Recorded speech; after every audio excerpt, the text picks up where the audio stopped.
Rising Pakistan में एक बार फिर आपको खुशामदीद कहेंगे। मनाहिल मेरे साथ मौजूद हैं, लेकर आई हैं आपके लिए राइजिंग पाकिस्तान के अवन से निकाल के गर्मा गर्म 3 गुड न्यूज़ और साथ में मैसेजेस।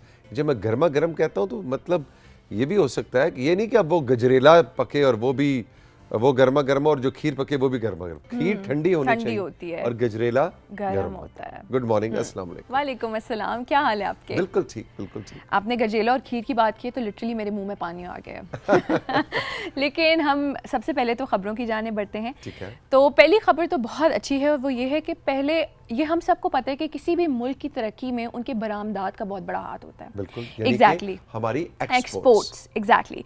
तो भाई खबर भी उसी हवाले से कि हमारी जो पाकिस्तान टेक्सटाइल इंडस्ट्री है वो बहुत अच्छे तरीके से ग्रो भी कर रही है और फ्लरिश भी कर रही है। ठीक है। वो इस तरह है कि पाकिस्तान ब्यूरो ऑफ स्टैटिस्टिक्स की जारी करदा अतात व शुमार के मुताबिक पाकिस्तान टेक्सटाइल एक्सपोर्ट्स में लास्ट ईयर की निस्बत 10% इजाफा हुआ है। और 10% जो है वो एक साल के अंदर बहुत बड़ी बात है और इजाफा है। एग्जैक्टली। और वो इस तरह है कि जनवरी 2023 में जो एक्सपोर्ट्स थे वो $1.3 बिलियन थे और जनवरी 2024 में जो हमारे एक्सपोर्ट्स हैं वो $1.4 बिलियन हैं, जो कि 10% हमारे बनते हैं। भाई बिल्कुल। और देखिए ना, जो हमारी टेक्सटाइल है वो तो पूरी दुनिया में हमारी कॉटन जो है वो हमारी पहचान है। बिल्कुल बिल्कुल ऐसा ही है। तो ये बड़ी अच्छी खबर है। लेकिन ये जो तस्वीरें आप लेकर आई हैं ना मनाहिल, वही तो ये बड़ी जबरदस्त लग रही है। जो बिल्कुल कलर्ड जो हमारा यार्न है, जो हमारे धागे हैं, वो तो देख के अच्छा। जो टेक्सटाइल की फैक्ट्रियों का विजिट कभी आपने किया इस तरह की किसी फैक्ट्री का एक्चुअल विजिट? नहीं, आपने किया? बिल्कुल। और आप वहां पे जाए ना तो यकीन जानिए वो इतना मजेदार पूरा एक्सपीरियंस होता है कि रॉ से लेकर धागे तक का जो सफर है और फिर धागे से लेकर कपड़े तक का जो सफर है, उस पूरे सफर को एक्सपीरियंस करना ये बहुत दिलचस्प है। That's nice। चलें, अगर मौका मिला तो मैं भी ज़रूर करूँगी। बिल्कुल बिल्कुल। अगली खबर की जानिब बढ़ें तो वो हमारे कोयटा के रिहायशी और उनका नाम तालिब हुसैन है। ठीक है। और वो एक बड़े मज़े की गेम खेलते हैं। सो मैंने भी इसके बारे में गेम्स में देखा था टू बी ऑनेस्ट, लेकिन मैं एक्सपेक्ट नहीं करती थी कि ये असल में भी गेम एक्सिस्ट करती है। ठीक है। और उस गेम का नाम है पार्कोर। क्या आपको इसका पता है? Parkour yes. अच्छा नहीं। ओके, सो ये बड़ी एक ख़तरनाक गेम है और वो ख़तरनाक गेम ये है कि आपको किसी सहारे और सामान के बगैर आपने बुलंद छलांगे मारकर एक जगह से दूसरी जगह पर मुंतकिल होना है। अच्छा, ओके। ठीक है। और ये है तालिब? ये तालिब हैं और ये 9 साल से ये गेम्स में खिलाड़ी रहे हैं। अरे ये तो कुछ उछल रहे हैं। ये छलांग ऊपर की तरफ है। बिल्कुल। ये आगे की तरफ है। भाई का बड़ा सीन है भाई। बिल्कुल ऐसा ही है। तो भाई मज़े की बात यह है कि ये गेम बहुत ख़तरनाक है और इसके अंदर खिलाड़ियों को बहुत ज़्यादा ख़तरे का सामना करना पड़ता है, बिकॉज ऑब्वियसली आप हाइट से छलांग लगा रहे हैं, आप एक जगह से दूसरी जगह जा रहे हैं। तो आई बिलीव ये समहाउ डेंजरस भी है, लेकिन हमारी नौजवान नस्ल के लिए बहुत ज़्यादा इंस्पिरेशन है कि आप कर सकते हैं अगर आप करना चाहते हैं। लेकिन अब तालिब हुसैन से आपने करना है रब्ता, ये आपकी है असाइनमेंट। तस्वीरों में मुझे ना सही बात समझ में नहीं आई। इनसे मंगवाते हैं इनकी कोई शोरील, इनकी कोई वीडियो, ठीक है ना? प्रॉबेबली क्या पता इनका कोई सोशल मीडिया भी हो। एग्जैक्टली। yes. तो ये मनाहिल आपकी असाइनमेंट है कि वो अगर हम उनको वीडियो की सूरत में अगर अपने नाजरीन को दिखाएं ना तो वो ज्यादा लुत्फ आएगा। ठीक हो गया। अगली खबर की जाने बढ़ें तो वो बहुत ज़रूरी है और बहुत अच्छी खबर ये है कि आपको पता है कि आजकल का एक जदीद दौर है तो बहुत फास्ट फॉरवर्ड दौर, बहुत टेक्नोलॉजी का दौर है, लेकिन हमारे समहाउ एंजाइटी, डिप्रेशन, ये चीज़ें हमारी बहुत ज़्यादा एक समहाउ ग्रो कर चुकी हैं। तो उसके अंदर हमारा मूड भी ऑफ हो जाता है। उस चीज़ को अपलिफ्ट करने के लिए ये खबर है कि अगर फॉर एग्जांपल हमारा मूड ख़राब हो गया है, हमने अपने मूड को अपलिफ्ट करना है, हमने अपने अंदर हैप्पी हार्मोन्स उजागर करने हैं, तो हमें क्या करना चाहिए? क्या करना चाहिए? सबसे पहले तो ये खबर उन लोगों के लिए है, खैर तो सबके लिए, लेकिन जो उन लोगों के लिए जो एक्सप्रेसिव नहीं होते, तो उनके लिए तो ये करना चाहिए कि वो डायरी लिखें। क्योंकि कुछ लोग होते हैं जो अल्फाज से प्रॉपर तरीके से एक्सप्रेस नहीं कर सकते, लेकिन उनके राइटिंग स्किल्स बहुत अच्छे होते हैं और अगर वो डायरी लिखेंगे तो ऑब्वियसली अपनी परेशानी को बहुत अच्छे तरीके से एक्सप्रेस करेंगे, अपने मसलों को बहुत अच्छे तरीके से एक्सप्रेस करेंगे। फिर दूसरा ये आ जाता है, आप गार्डनिंग करें। अच्छा। आप सिंगिंग करें और इनसे ये होगा कि आपके अंदर जो एक हैप्पी हार्मोन जो रिलीज होता है, जिसको डोपामीन कहते हैं, वो रिलीज होगा। अच्छा, तो तमाम बात का जो एक लबे लुबाब है वो ये है कि अगर हम रूटीन से हटकर कोई एक अपनी हॉबी को डिस्कवर करें, कोई अपनी हॉबी को परसू करें, तो ऑब्वियसली हमारा स्ट्रेस लेवल बहुत कम हो जाएगा। अच्छा, गार्डनिंग की हद तक और सिंगिंग की हद तक और मौसीकी की हद तक तो ठीक है, ठीक है। लेकिन जो डायरी वाला मामला है ना, या वॉक पे आप चले गए, सैर के बिल्कुल। लिए चले गए, कोई आपने अपनी हॉबी बना ली, बिल्कुल। लेकिन जो ये डायरी वाला मामला है, इसके अंदर खतरा ये है कि वो अगर कोई डायरी अगर पकड़ किसी ले। ने पढ़ ली बिल्कुल, ये तो फिर देखें हर चीज में खतरा, प्रोज एंड कॉन्स तो भाई होते ये हैं। तो ये जो आप तस्वीरें इस वक्त आप दिखा रही हैं, ये तो मेरा नाश्ता है, ये नाश्ता है, है ना जी, बिल्कुल बिल्कुल बिल्कुल क्लीन किस्म का, और वेजिटेबल्स और एग्स। बिल्कुल। लेकिन अगर वो डायरी वाली बात पे वापस आते हैं, वो डायरी अगर डायरी लिखूंगा तो मैं तो लिखते हुए भी बड़ा एहतियात आप करूंगा। छुपा के कहीं रखिएगा ना, कहीं छुपा के आपने रखनी है ताकि कोई देखे ना उससे। एग्जैक्टली। लेकिन पता नहीं आजकल कोई डायरी लिखता है कि नहीं लिखता। हमारे वक्तों में बिल्कुल। तो डायरी का बड़ा एक शगफ होता था, शौक होता था। अब मेरा ख्याल है वो डायरी वाला सारा काम जो है वो लोग अपने सोशल मीडिया पे मुंतकिल कर चुके हैं। Exactly. जो मैंने कहना है मैं अपने सोशल्स पे कह दूं। बिल्कुल, लेकिन आई बिलीव इट्स, मतलब इससे बेहतर है कि आप डायरी लिखें। And the funny part is कि मैंने अपने अब्बू को भी डायरी लिखते एक टाइम देखा है। अच्छा, एंड इवन okay. वो भी अपनी जवानी में एक टाइम पे डायरी लिखते थे और मैंने वो देखी भी थी। ओके, तो या पढ़ी भी थी? नहीं, पढ़ी नहीं थी, लेकिन हाँ देखी जरूर थी तुमने क्या मैंने। नहीं, ये भाई ये उनकी ये प्राइवेट चीज है, प्राइवेट चीज होती है ना। Exactly, बिल्कुल ऐसा ही है। अच्छा जी, आगे बढ़ते हैं। तस्वीरों की जाने बढ़ते हैं। बिल्कुल बिल्कुल। अब्दुल्ला चीमा है, गांव ठट्ठा दार तलवंदी कचूर वाली, वाह, जिला गुजरावाला। एक सेकंड, पहले तो ये नाम इतना जबरदस्त है इनके गांव का, जरा दोबारा पढ़िएगा। गांव ठट्ठा दार तलवंदी खजूर वाली, वाह जिला गुजरावाला। वाह जी वाह। और इनका अपना नाम है अब्दुल्ला चीमा। तो चीमा साहब ने क्या भेजा है जी, हम इनको वेलकम कहते हैं राइजिंग पाकिस्तान में। अरे वाह भाई, ये तो बहुत ही खूबसूरत सड़क है और बहुत ही खूबसूरत दरख्त है। तो चीमा साहब वेरी नाइस, बहुत अच्छा। जबरदस्त। ये सनसेट हो रहा है जी, सनसेट दरख्त की शाखें कितनी अच्छी हैं, वाह बहुत अच्छा है। ब्यूटीफुल, जबरदस्त तस्वीरें भेजी आपने चीमा साहब, वेलकम। हसनैन भक्कर से हैं, उन्होंने हमें तस्वीरें भेजी हैं। ओके, भक्कर वालों को हम वेलकम कहेंगे राइजिंग पाकिस्तान में। लो जी, हसनैन कह रहा है कि फूल निकल आए हैं, बहार की आमद है, बिल्कुल। और भक्कर में लगता है सर्दियां अब अपने ख्ताम की तरफ है। फॉग शॉक का सिलसिला हुआ ख़त्म और अब आ गए फूल, और कितने यूनिक फूल हैं, वाह सुभान अल्लाह, ब्यूटीफुल।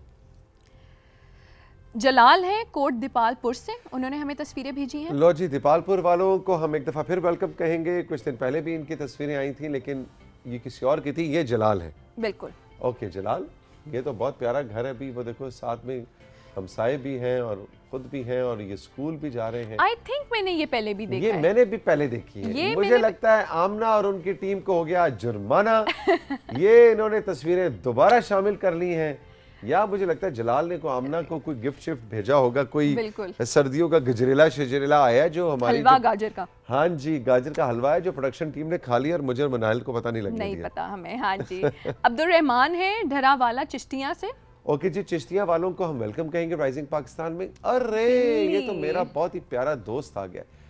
नाम रखूं जी, नाम है जी इनका पिंकू। भला क्यों? क्यों? क्योंकि उनके कान। कानों के अंदर एक कलर आप देखें, वो पिंक Yes. कलर का एक शेड दे रहे हैं, बिल्कुल। इसलिए इनका नाम रखा है पिंकू। कबूल फरमाइए। यस। हुसैन हैदर है मामू कांजन से, उन्होंने हमें तस्वीर भेजी है जो कि किसी बर्थडे गिफ्ट की है, अच्छा जी, यानी हुसैन। आपके लिए होगा, आपके लिए भाई। अच्छा, गाजर का हलवा मेरा बर्थडे गिफ्ट आया, वाह जी वाह Hussain, thank you very much. और उम्मीद है कि आपने इसमें चीनी कम डाली होगी, क्या पता गुड़ डालो। क्या पता गुड़ डालो, जो भी डालो कम डालो, क्योंकि कम मीठे का जो मीठा होता है ना, बहुत असल वो मीठा होता है। बिल्कुल ऐसा ही है।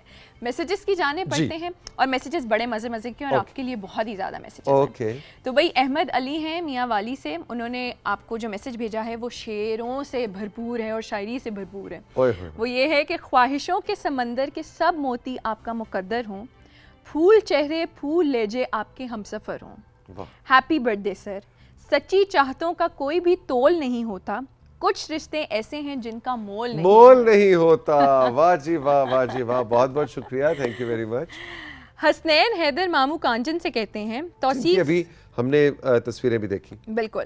तौसीक सर हैप्पी बर्थडे, आप हमें कब केक खिलाएंगे? काफ़ी दिनों से आप हमें शो में शामिल नहीं कर रहे, आप इसलिए हमें कोई गाना सुनाएं लेकिन अपनी आवाज़ में। आप क्यों चाहते हैं कि आप बिल्कुल मतलब चैनल चेंज कर दें और आप क्यों चाहते हैं कि हमारे प्रोड्यूसर्स जो हैं वो फटाफट ब्रेक पे चले जाएं? भाई क्यों, मतलब शो का लेवल अच्छा भला इतना ऊपर जा रहा है, आप क्यों चाहते हैं मैं गाना सुनाऊं और एकदम से ड्रॉप करके रेटिंग नीचे आ जाए? तो ये खतरा मैं मोल नहीं ले सकता, लेकिन सालगिरह की मुबारक आपने दी, बहुत बहुत शुक्रिया, थैंक यू वेरी मच। और आपके मैसेजेस तो जनाब अक्सर शामिल होते रहते हैं, ऐसी कोई बात नहीं। बिल्कुल। आमिर जहांगीर साहिवाल से कहते हैं, तौसीक सर आपको और आपकी पूरी टीम को बहुत बहुत सलाम। मेरी बेटी शानजे नर्सरी क्लास में पढ़ती है, आपके शो के लिए अक्सर जिद करती है कि मुझे स्कूल नहीं जाना और मेरी जो छुट्टी करा दें। मैं इसको कहता हूँ कि बेटा जब आप वापस आओगे तो तौसीक सर का शो दोबारा लग जाएगा और आप देख लेना। अब आप ही उसको समझाएं, वो आपकी हर बात बहुत गौर से सुनती है। शानजे मेरी प्यारी दोस्त, मेरी प्यारी बेटी, पहली बात है शाबाश, आपको ज़रूर शो देखना चाहिए, इसमें कोई हर्ज नहीं है, लेकिन स्कूल जाना ज़्यादा ज़रूरी है। और स्कूल से वापस आके शाम को 4 बजे पीटीवी होम पे हमारा शो रिपीट होता है, बिल्कुल। आपने वहाँ पे ये शो देखना है, आपको कार्टून भी मिलेगा और तौसीक अंकल की सारी बातें भी मिलेंगी। ठीक है शानजे, गुड। और शानजे आपने एक ड्राइंग बना के मुझे भेजनी है, फिर वो मैं दिखाऊंगा टीवी पे। ओके। नौरीन है मलीर कैंट से कहती हैं, आपका वजन कम करना हम सब के लिए इंस्पिरेशन है। I am really impressed. Naureen thank you very much. बिल्कुल, मैं खुद भी अपने आप से एक्सपेक्ट नहीं कर रहा था कि मैं 50 दिन में ये सारी ट्रांसफॉर्मेशन कर दूंगा, लेकिन फिर वही बात है कि when there is a will there is a way. हर काम दुनिया में करने के लिए ये और ये, इन दोनों चीज़ों का कॉम्बिनेशन, अगर आप सिर्फ अपना पैशन इस्तेमाल करेंगे और जहन को इस्तेमाल नहीं करेंगे, बात नहीं बनेगी। अगर आप सिर्फ जनाब लॉजिक से काम लेंगे और वहाँ पे दिल का पैशन, इश्क, मोहब्बत शामिल नहीं होगा, बात नहीं बनेगी। तो लॉजिक और इश्क, इन दोनों का कॉम्बिनेशन हो तो वजन कम करना क्या, आप दुनिया का हर काम कर सकते हैं। बिल्कुल। सैयद मोहम्मद जाफर पिनान वाल से कहते हैं। अच्छा, पिनान वाल, ये बड़ा मैंने पहली दफा सुना है। मैंने भी पहली दफा सुना है। नाम है इनका सैयद मोहम्मद जाफर। जाफर, आप जरा थोड़ा सा एक तो हमारे तलफ़ुज़ की तस्हीह कीजिए अगर हमने अदायगी में कोई गलती की है, और ये भी बताइए कि ये किस सूबे में, कहाँ, किस डिस्ट्रिक्ट में, कहाँ, किस ज़िले से आपका ताल्लुक है, क्योंकि मैंने इस गोट गांव का नाम पहली बार सुना है। और इसकी खासियत भी बतानी है। खासियत भी बताएं। बिल्कुल ठीक। इसकी खासियत क्या है?